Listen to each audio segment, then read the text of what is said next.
Ladies and gentlemen, welcome back to another video on this channel, and today we will be talking about startup ideas to execute in 2026 in India. Now most of these ideas I have curated based on the tailwind, the policy and the technology advancements that have taken place so far. Some of these ideas are more like long term, but there is a dire requirement for such a startup. AI consumer applications. This is going to be the largest theme in this video because AI is definitely going to bring in a lot of new applications for India, specifically India being the second to third largest market for AI.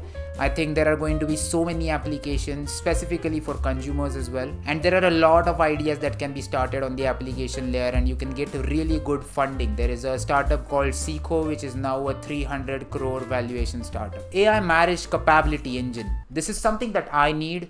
Just kidding. I think there is a lot of scope for matchmaking, especially in the world of AI, because AI can really understand the context and inference out of those contexts. It can really understand your entire personality, and then based on your personality, it can guide you to sort of the right person for you. There are like 10 million plus marriages taking place in India each year, and there is like, you can really create a platform that has a lot of context and data about its customers, and based on which it is going to, sort of recommend your compatible partner. AI for personal tutoring. I think one of the largest applications of AI in the future is definitely going to be tutoring, because tutors, mentors, teachers are not very well penetrated in small cities, tier 2 and tier 3 especially. The quality of education in general is just so trash in India that there is a dire need for some kind of a revolution. And I think AI is very well positioned for this, especially for vernacular languages. If let's say if you are speaking in Marathi, there can be an AI tutor trained on Marathi data models teaching you stuff about history and geography, right? And that is completely possible. AI powered video ad studio. I think this idea sort of has already been taken by EOS Labs, but I think there's more opportunity and more room for more AI video sort of AI advertisement sort of agencies, because brands are actively looking for vendors when it comes to advertisements, creating designs, creating videos, and AI is really helping out these designers and agencies in order to automate most of their tasks, and they are charging hefty amount for their services. I think it's still a very low barrier to entry type of a business, and I think it's still going to work out in 2026. AI sales enablement for brokers. Brokerage is one of the most misunderstood markets in India. It is very fragmented. It is highly unorganized in a way, especially for the rental market. I don't think No Broker and Magic Bricks have solved for the issue. These platforms are just actively trying to eliminate brokerage from India, but you cannot remove brokers from the process. Brokers bring in that personalized feel to buying house, so you cannot eliminate them. You rather have to create more tools for these brokers in order for them to close more deals in general. So I think it's a fantastic opportunity for anyone to exploit using AI. It even gets better. AI skin diagnostic API for Indian conditions. Indian beauty market is more than 50,000 crores, which is a huge number, and the opportunity for implementing AI is just endless. I mean, you can create platforms after platforms for specific just hair, just skin. You can do a lot of things. You can literally sell your models and data to these beauty brands, D2C brands, the dermatology chains that are there. AI fitness and voice assisted wellness products. In India, preventive health spending has just gone bonkers. Nobody in India can really afford a personal trainer, right? So it only makes sense to go for an AI assistant that can just guide you on what can be done, or what is the current situation and where you can go from here. Urban consumers are actively looking for buying these kind of fitness devices and even subscriptions. AI mental therapy assist platform. People are sort of giving more and more attention to their mental health and keeping their mental health intact. You can literally create like these assistant therapists that can help people in at least getting basic assistance from AI bots before going to the therapy clinics. The second theme of the day is going to be AI applications for enterprises. Now enterprises in India come with their own set of problems, and those problems really, some of them can be solved through AI. MVP MVP engineering as a service for enterprises. AI can rapidly create prototypes, right? It can rapidly generate fast code and give you small MVPs and demos that you can show to your customer in order to get feedback. So you can literally create a business around creating these MVPs for other businesses. So if you are like a AI tools specialist, I think it's a very good idea. You can literally create these products in days and sell it for really good amounts to other enterprises that are actively looking to invest in new innovations but are very careful of spendings. AI energy optimization for commercial buildings. Malls and offices really account for around 33% of consumption of electricity in India, and this electricity is not getting spent very optimally. You can create an energy analytics platform for malls and these large commercial complexes and help save a lot of money. Charge them based on the savings that they have done. AI enabled commercial real estate facility management services. This is a big one, and this just encompasses a lot of services from catering to security to having maintenance engineers on the ground. The grade A type offices in India are rapidly growing. The large complexes, there are a lot of GCCs coming in India. So the demand for facility management services, and that to formalize facility management services, is always going to increase. AI native e-commerce marketplaces. The horizontal e-commerce platforms are getting very saturated right now, and the personalized and the recommendations first type of e-commerce platforms are going to increase in the coming future. Let's say if you want like this specific product for this specific pricing, then you can literally search this on this vertical platform, which can go out there and search its catalog and give you recommendations based on its findings. This creates very tailored recommendations for the consumer and gives better experience overall. AI driven brokerage and channel partner enablement. Content is becoming a very large moat in India. Specifically, if you have very good distribution, your products are going to get sold in the market. You can create outbound automation. You can automate the cold calling processes for these brokerages. The channel partners themselves will pay you hefty amounts just because you have automated so much of their manual work, and they do not need a lot of people to run their business now. Sector specific R&D AI assistants. I have said this before as well. R&D in India does not get a lot of funding. Like even less than 1% of the India's GDP is going to R&D. So India does not really have the large amount of funds which are available in other markets. So what the researchers can do here is that create these small bots that can help them out with their research work in any kind of research, from hydrogen to genetics, any sort of industry specific research that the R&D lab is trying to do. The next theme that we are going to discuss is data centers, power and digital infrastructure. Engineering, procurement and construction services for data centers is going to boom in the coming years, especially in areas like Navi Mumbai and Mumbai where new data centers are going to get created. I think this service obviously makes a lot of sense because they provide end-to-end service when it comes to building those data centers. India is trying to build a capacity of 3 gigawatt plus by 2026. Government is pushing for it. I think it makes sense to start a service based on building and helping people out with building these data centers. Data center management and energy softwares. Most of the money that goes into data centers goes into electricity, and if you are to run a very lean data center that is consuming less and giving higher outputs, then you need to optimize on the energy spend. For that you will need softwares and systems in place that are there to optimize the electricity usage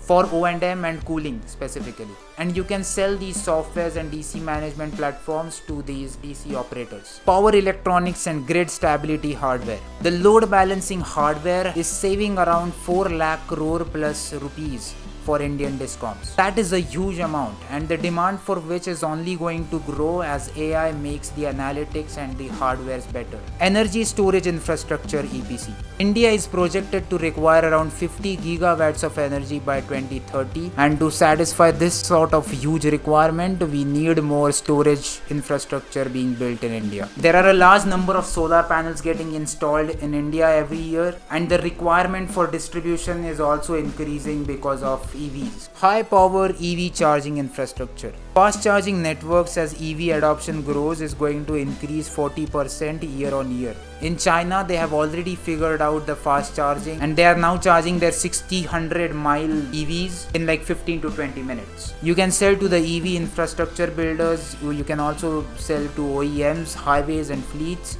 I think this is a good market to work in. The next theme of this year is climate, water and resource security. Industrial groundwater intelligence and trading platform. As 70% plus of aquifers are now overdrawn, there is a dire requirement for monitoring and water credit trading for the regulators and municipalities in different regions, right? So there is a dire need for mapping of these underground water resources, and that requirement is going to stay there for a long run in India. Cold chain logistic and reefer fleet management. You can create like this tech-enabled services like platform that covers everything from fleet management to cold storages. Pharma exporters and food exporters are going to pay an hefty amount for such kind of solutions. Modular desalination units. I mean, there is a lot of research that has already gone into this, but we still do not have a scalable desalination solution that can desalinate water in a very economic way. You can sell to municipalities and utility companies. Carbon negative building material. From 2022, there has been a boom of infrastructure coming into India. There is a lot of spending being done by the government on infrastructure.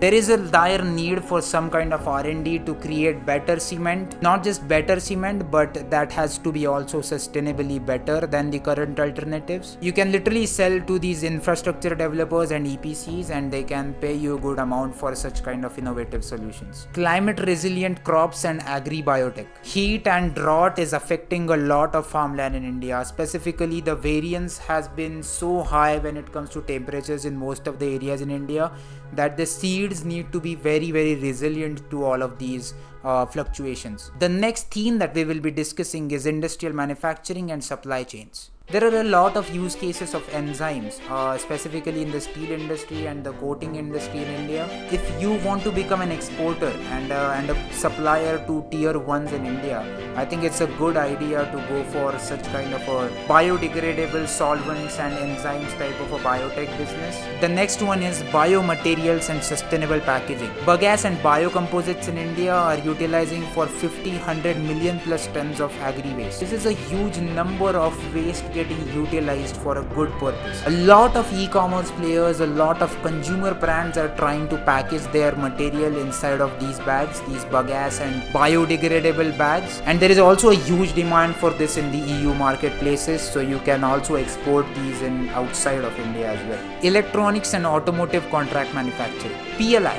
something that is largely discussed in the field of manufacturing, has incentivized a lot of manufacturing in India, and the exports have also begun to rise. Due to large OEMs like Foxconn and these Apple type businesses are coming to India and producing a lot of hardware in India, there is a dire need for contract manufacturing for all of these small electronic and automotive type of components. Right now the imports for these electronic component is exceeding 8 lakh crores, which is a huge amount, and India is actively looking for substitutes. Telemetry electronics manufacturing. Industrial sensors manufacturing is reducing 20% of the downtime for most of the manufacturers, and the sensors and these electronic material is still not getting manufactured in India.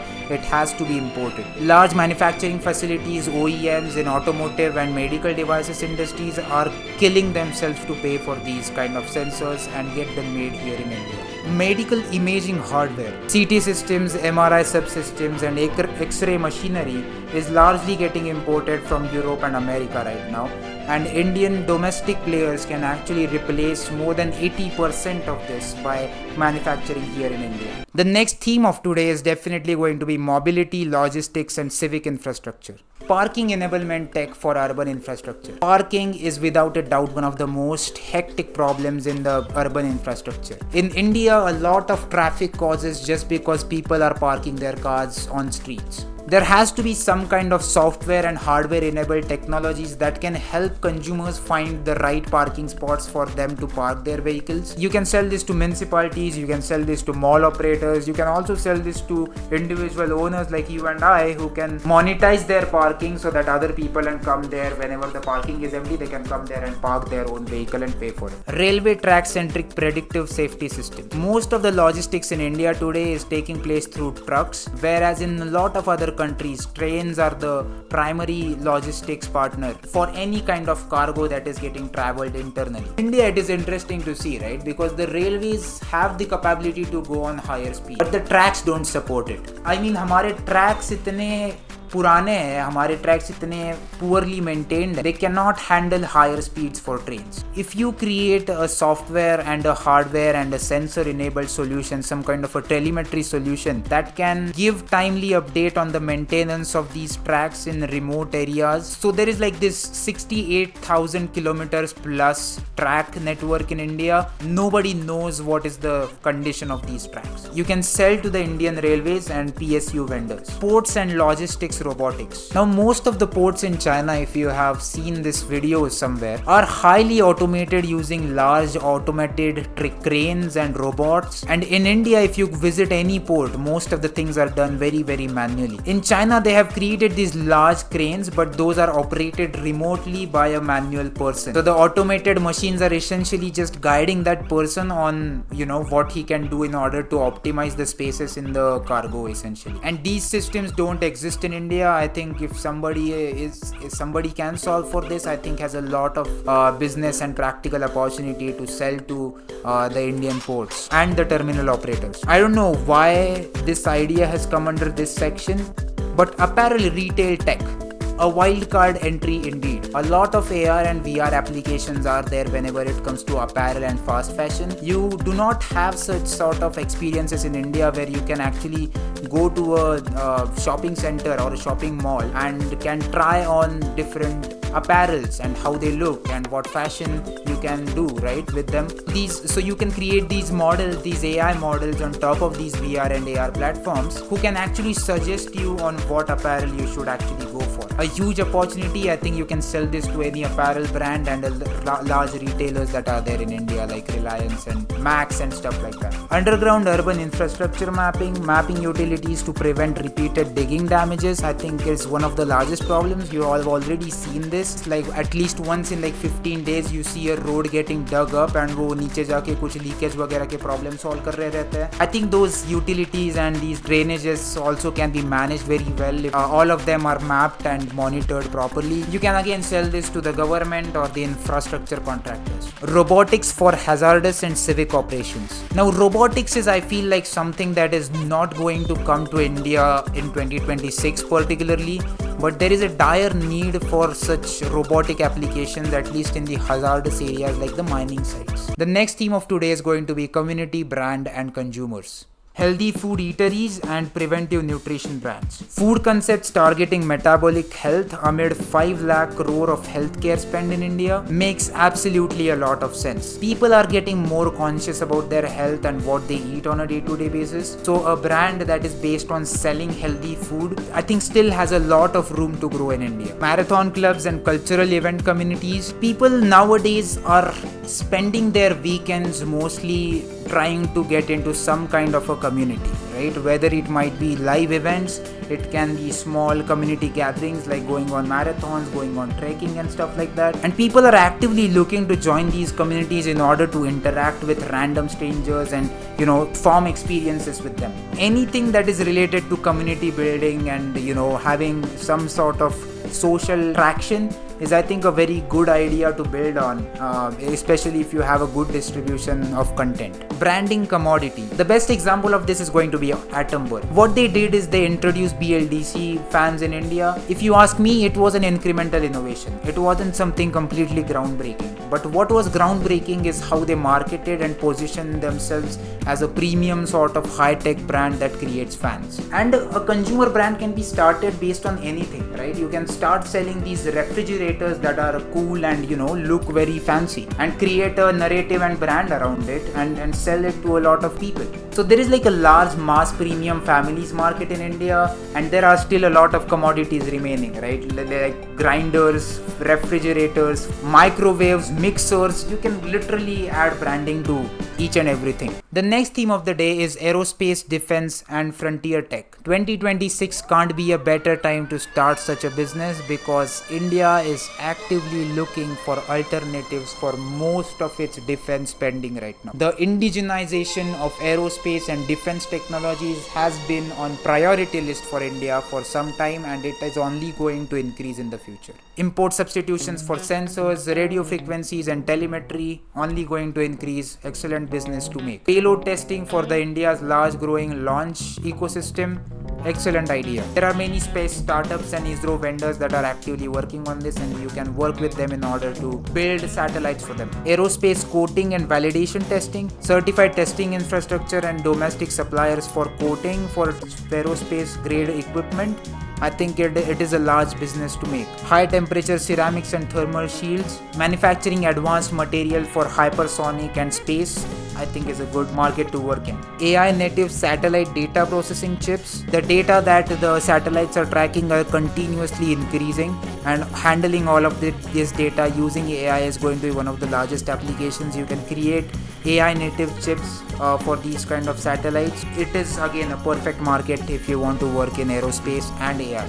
Indigenous cryogenic pump and subsystem manufacturing. Again, one of the most critical components of aerospace, and it is also required in hydrogen and LNG as well. Companies like Astrofel Aerospace are working on these kind of cryogenic pumps, and they have already tested and done trials with ISRO as well. Such opportunities are there in India right now. The next theme of today that we are going to discuss is going to be science, education and human capital. Now most of these include a lot of AI applications, and a lot of funding and a lot of money needs to flow through education, specifically in India. AI for deep scientific research. You see this happening everywhere, especially in the countries where the foundational models are getting built. In United States, in Europe, you see a lot of R&D taking place and a lot of frontier research happening using AI. AI is being used for the research in genetics, robotics, biotech. There are many applications that India also can work on, specifically the R&D opportunities that India is already good at, like aerospace and biotech. Student vocational training enablement platforms. Close to 50% of graduates in India are unemployable. So there has to be a lot of vocational training that needs to be done to make them job ready. You can create a platform, maybe even enable it with AI in some way. I'm not just talking about the people who have graduated from these institutions, right? I'm talking about the people with no educational background at all, or only 10th pass, 12th pass people who do not have the skills that are required to get employment in the world. You can provide them with a lot of training, maybe not by deploying actual human teachers, but maybe by deploying a lot of AI that can guide these people whenever they are working on. AI driven vernacular tutoring for exams. There are again a lot of exams in India, SSC exams, UPSC exams, JEE, NEET and all of those exams, and you can train these vernacular language models on the specific data sets of syllabus for these specific exams in order for them to answer and solve student queries as efficiently as possible. Women-led household entrepreneurship platforms. Now, especially in tier 3 and tier 4 cities, one of the biggest employment opportunities for women is textile. More than 60% of the workforce working in the textile industry right now is working women who are working part-time from one of these remote places. Providing these women with market access and fulfillment related services and solving the informality of the sector, I think is a huge opportunity which can be solved by anyone interested in creating such kind of a platform and networking in tier 3 and tier 4 towns in India. Now the final theme of today is climate and energy frontier bets, geoengineering R&D and urban climate pilots. Pollution and overheating is causing a loss of 7 lakh crore plus annually for India,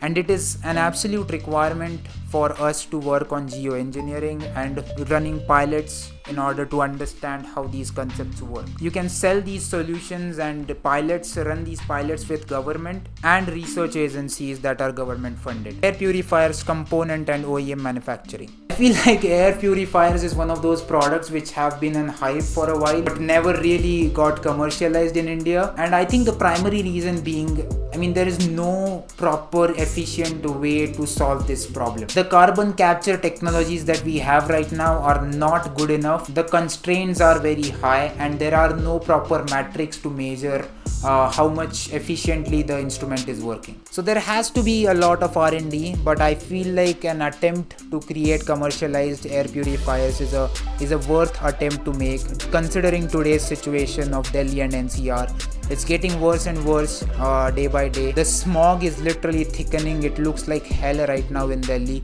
and I think a solution for this has to come, and has to come soon. The next idea is geothermal and deep bore drilling technologies. India needs energy in one form or the other. There needs to be more sources that needs to be found for energy creation. One of the ways of doing that is geothermal energy. You can tap into the sources of geothermal energy if you have a good technology in place in order to sense and drill the untapped geothermal zones in India. Small modular nuclear reactor systems. Something that a lot of countries are working on. In US there are many labs working on this concept, and even there are some prototypes and concepts being built in United States. But there is a rising baseload demand for such kind of a solution, and I think somebody brave enough to work on this, I think, has to start a startup looking at 20 years of work in this field. So that's it.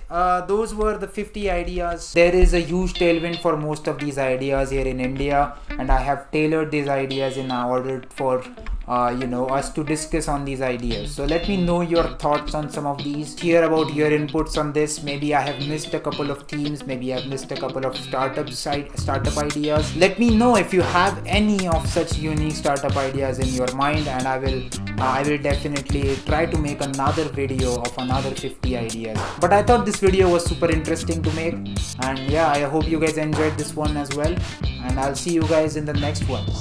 Peace out.